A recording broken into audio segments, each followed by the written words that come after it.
This is Golden Years, a roadmap to navigate retirement with Mark Cordner, the podcast. I'm not one of those who believes that you've got to track every penny every day of your entire life. I mean, certainly there are seasons of life where we have to be very rigid, and very, very structured in our expenditures. But we should hit a point where we have general parameters, and that's really what we try to do with clients, because there are going to be ebbs and flows. You got to average out the cost of a vacation. You're not going on long vacations every month, but we've got to build a plan in, and we've got to revisit it. This is really a critical thing.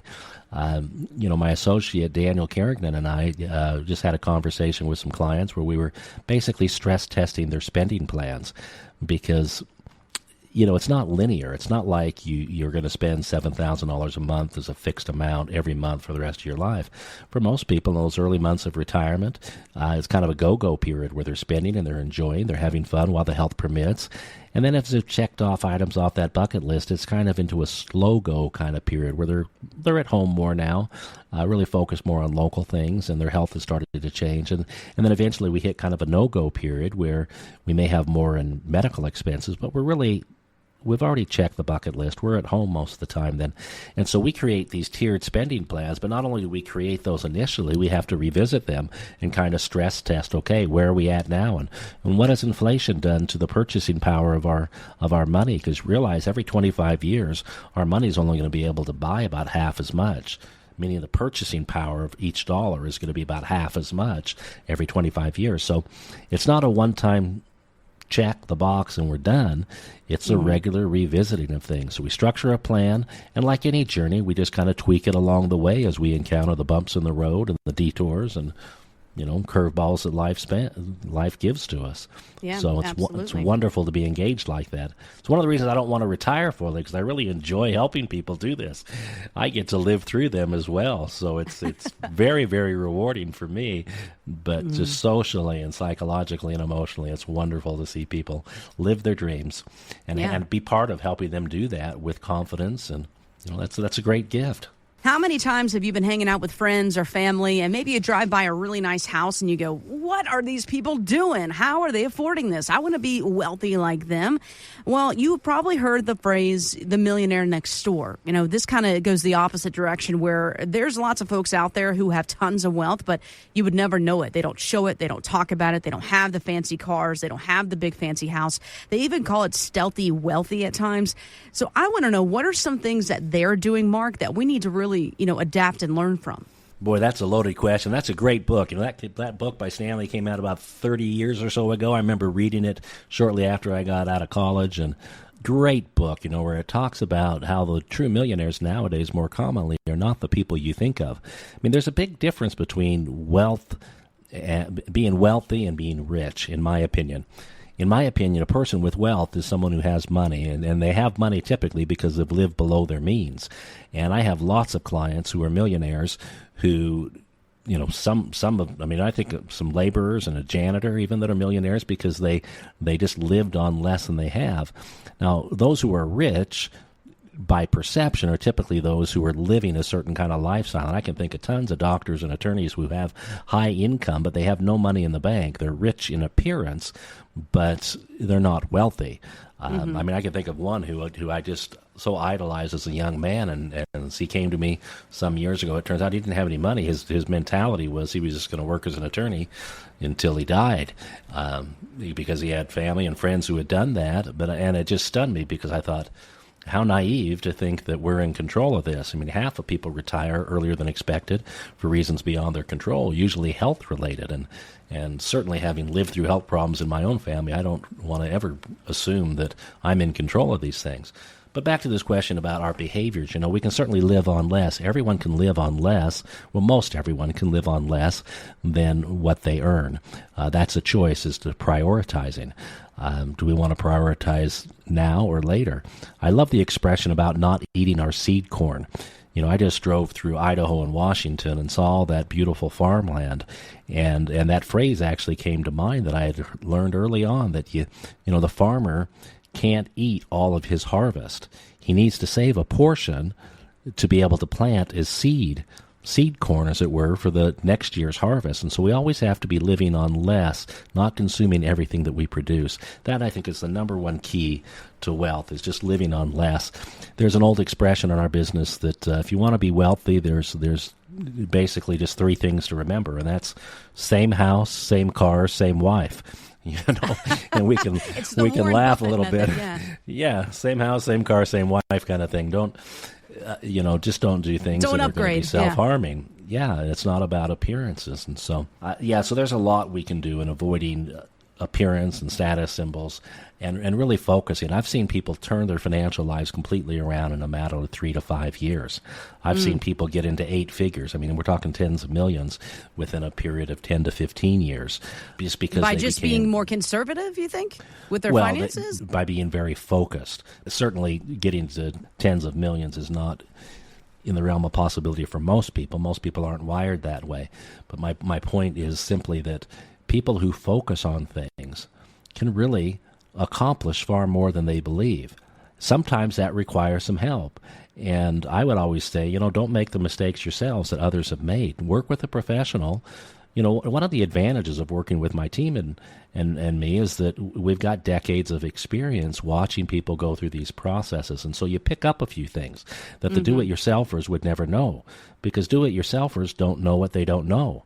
And I'm equally guilty of that, so I'm certainly not pointing fingers here. I mean, in my own life, sometimes I'm stupid enough to think that I can do some things to myself, and I end up having to hire a workman to come in and pay 3 times as much as I would have if I just hired the professional out of the gate. So we have to know our limitations. And certainly when it comes to something like retirement, where we don't get multiple chances to get it right. I mean, for most people, they've got we can't fail. You get one opportunity at succeeding in retirement for most people. And so it's something where the consequences are so severe that you really need to put mental focus and get professional help in. And really the people who retire most comfortably, in my experience, are not the people that you would expect if you were to drive down a street and look at different houses and look at different lifestyles. It really is the millionaire next door, the person you'd never expect, who for the most part is best prepared.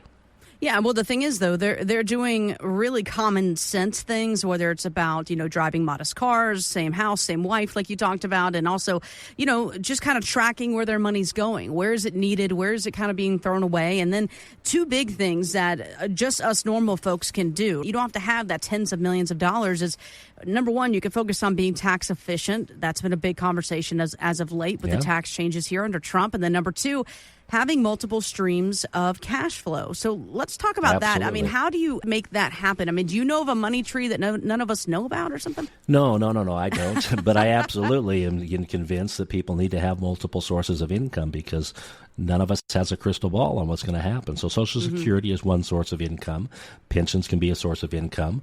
Rental properties can be a source of income. A lot of people are thrilled nowadays with the modern annuities, because we can have guaranteed sources of income from that. So that's passive income.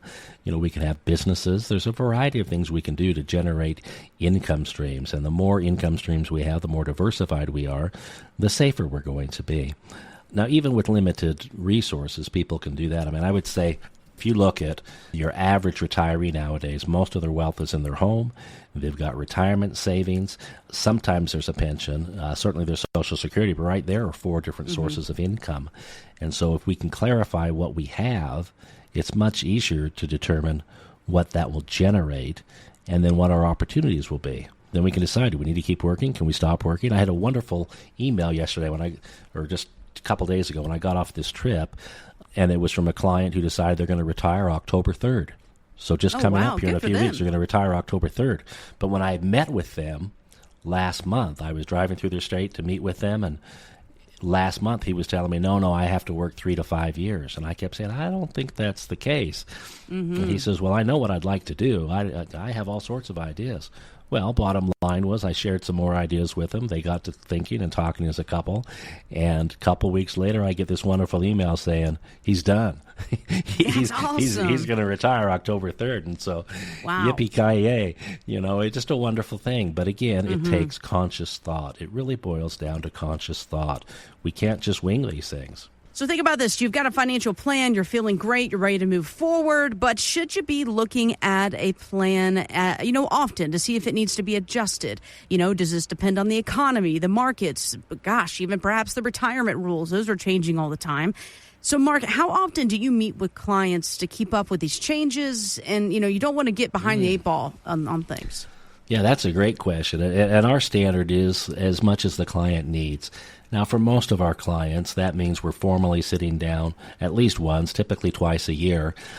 We do some things via webinar nowadays. We have clients out of state, so there's Zoom meetings in there. So there's formal meetings at least once or twice a year. And then typically we're engaging with our clients in person, 3 to 6 times a year, because we're doing all these classes and social events and things that we host to bring our clients together so they can learn from us and we can learn from them and they can learn from each other. And so we've designed this very comprehensive experience for people that gives us a lot of touch points. And then on top of that, of course, we have our newsletter, and we're sending out, time-sensitive emails on, recent legislative changes that may affect their retirement plans and all.